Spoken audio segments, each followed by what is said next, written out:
Assalamualaikum warahmatullahi wabarakatuh. Selamat pagi anak-anak semua.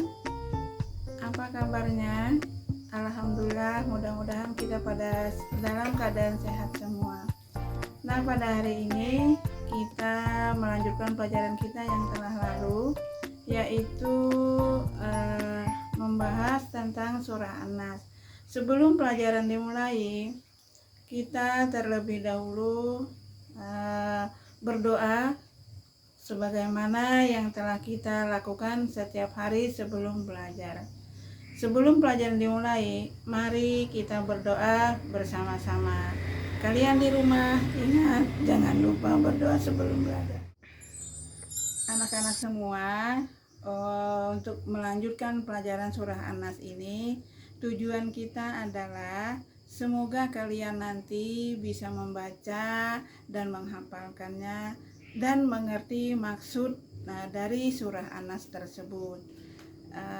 Kemudian kalian bisa menghafalkannya, mengamalkannya di dalam kehidupan sehari-hari. Anak-anakku semua, ada yang tahu apa arti dari surah An-Nas? Ada yang tahu? Belum. Kalau belum tahu, mari kita pelajari bersama-sama. Surah An-Nas artinya adalah manusia, yang artinya surah An-Nas tersebut terdapat di dalam surah juz 30 di barisan terakhir.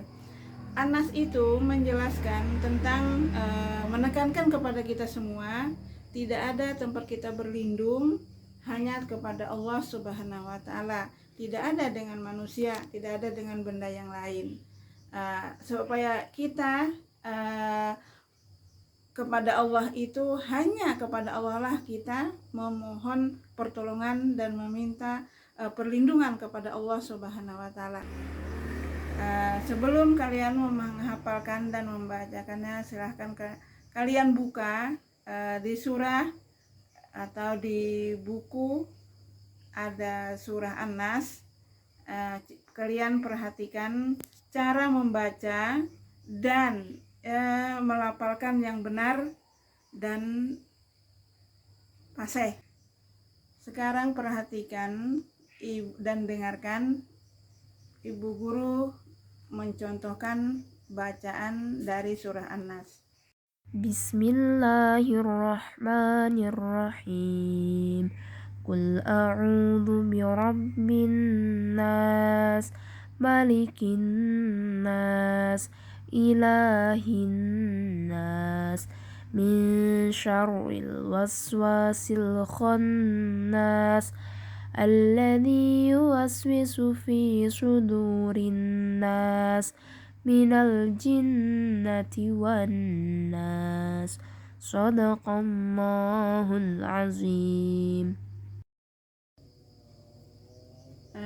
Sekarang kembali Bu Guru jelaskan kembali tentang isi kandungan surah An-Nas, yang mana yang disebut dengan kejahatan, yaitu perbuatan buruk yang dilakukan oleh seseorang, bisa melalui dari godaan manusia, ada juga godaan dari setan. Nah, oleh sebab itu, untuk kita terlindung dari godaan setan, maka kita harus sering membaca surah An-Nas, salah satunya diantaranya itu. Kemudian godaan dari manusia, misalnya kita memikirkan, oh itu pekerjaan yang tidak baik. Contohnya misalnya kalian waktu sholat sedang mengganggu temannya yang sedang sholat, ketawa-ketawa. Nah, itu termasuk juga perbuatan godaan, menggoda manusia. Mungkin kalian nanti bisa mengamalkannya sebelum tidur, baca surah An-Nas misalnya. Kemudian setelah bangun tidur kita membaca Alhamdulillah juga, karena semuanya itu adalah kita tujuannya untuk berlindung dari godaan setan dan manusia, maka mintalah kepada Allah. Nah, sekarang anak-anak mungkin sudah mengerti maksud dan tujuan surah An-Nas. Nah, sekarang Bu Guru tugaskan untuk menghafalkan surah An-Nas. Nah, surah An-Nas itu kalian hafalkan dan divideokan. Langsung dikirimkan kepada Bu Guru dengan melalui WA saja. Nah, anak-anak, hari ini kita mengambil kesimpulan dari pelajaran surah An-Nas adalah menekankan agar kita semua memohon perlindungan hanya kepada Allah, tidak ada selain Allah. Kalau kita meminta perlindungan dari selain Allah, namanya syirik, ya, menyekutukan selain Allah. Yang kedua, menekankan kepada kita semua agar kita jangan selalu ingin berbuat buruk. Misalnya tadi sudah Bu Guru jelaskan, kalian suka mengganggu temannya yang sedang melakukan kebaikan seperti sholat, mengaji, misalnya sedang belajar. Nah, berarti kalian sama dengan menjadi setan atau menggoda temannya sendiri, sama dengan perbuatan setan, karena setan adalah menggoda manusia.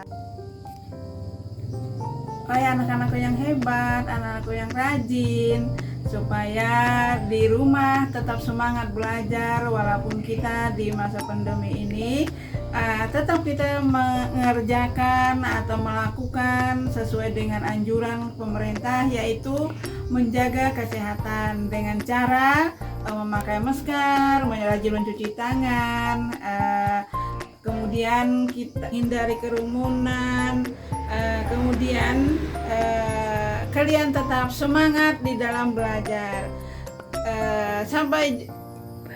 Sampai jumpa kita di video yang akan datang. Bu Guru akhiri. Assalamualaikum warahmatullahi wabarakatuh.